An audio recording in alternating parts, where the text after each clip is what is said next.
right, so the next pass we're going to look at is coming from the headquarters position, and this pass is a great way to surprise the person on bottom. It's very dynamic. A lot of people don't expect you to do this sort of movement, and what we're going to do is set up what I like to call a favorable scramble, meaning that I know that when I do this move, I'm not going to be able to necessarily pass his guard, but he's going to react in a certain way that I can plan ahead and be able to attack him right as he starts to make his natural reaction, okay? So what we're going to do, we're going to be in the headquarters position, okay? We're all established, we're in deep, we made sure to keep this leg between our legs, okay?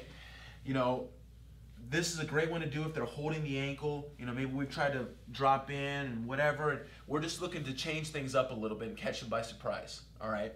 So what I'm going to do when I'm here, not really letting him see or feel what's about to happen, I want to kick my leg like in a circle around his face, and then I'm going to sit on top of his leg that's in the middle.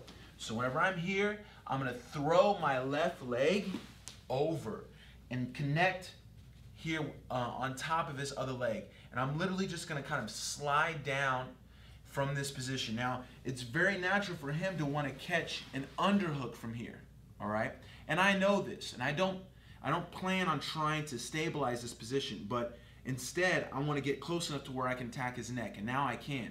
So whenever he underhooks, right away I'm going to wrap around his head with my right arm and bring my other arm around his underhook and grab the outside of my hand. Okay, similar to how we've already been working, you know, this sort of grip around the head and the arm, okay? Now, when I get to this position, from here I can start to set up my attacks right away, okay? The Darce is here again, all right? If he kind of stays on his side, maybe wants to look to play half guard or things like that, I can right away start to shoot my arm through, grab my bicep, and look to set up my Darce, okay? Now, usually with this one though, because I've kicked over and you know I'm sliding down, a lot of times they're going to turn right to their knees.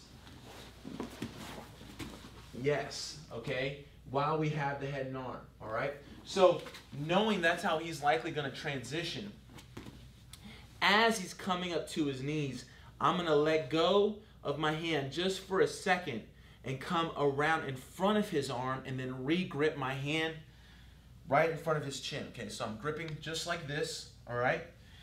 And from here, I want to pull my arm all the way through and bring my elbow over the top of his shoulder and his collarbone, okay?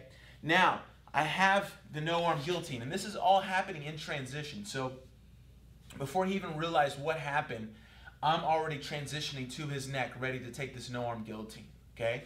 So to finish this, all right, I'm going to slide my right leg in just like this, and I like to try to go in front of this arm so it's out of my way, okay? And then my left leg is going to come over his back, all right? And I'm going to throw my elbow over as my left leg comes over, and then here I have the finish.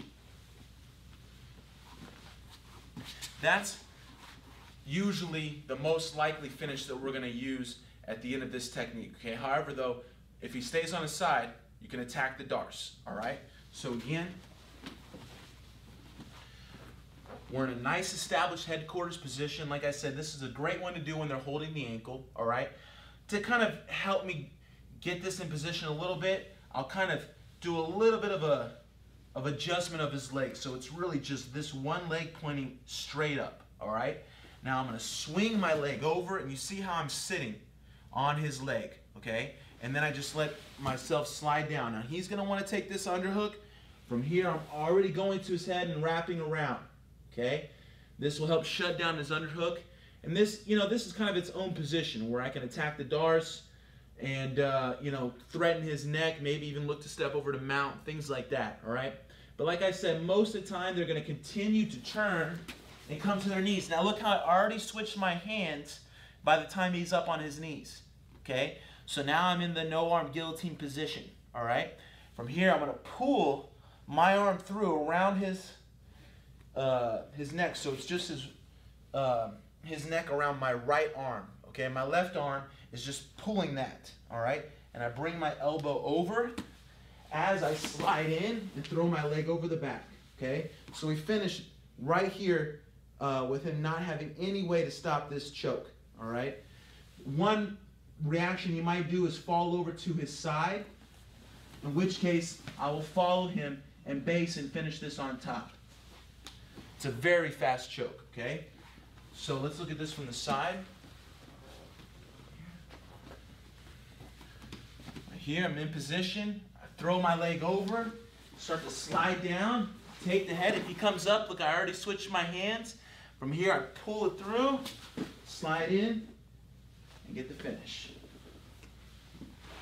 So, like I said, this is what I like to call a favorable scramble, meaning that we know there's going to be a scramble, but it's in our favor. We're going to get that head control, we're ready to attack the neck, and before they even realize what happened, they're coming up to their knees, they're already completely set up for a very tight guillotine choke.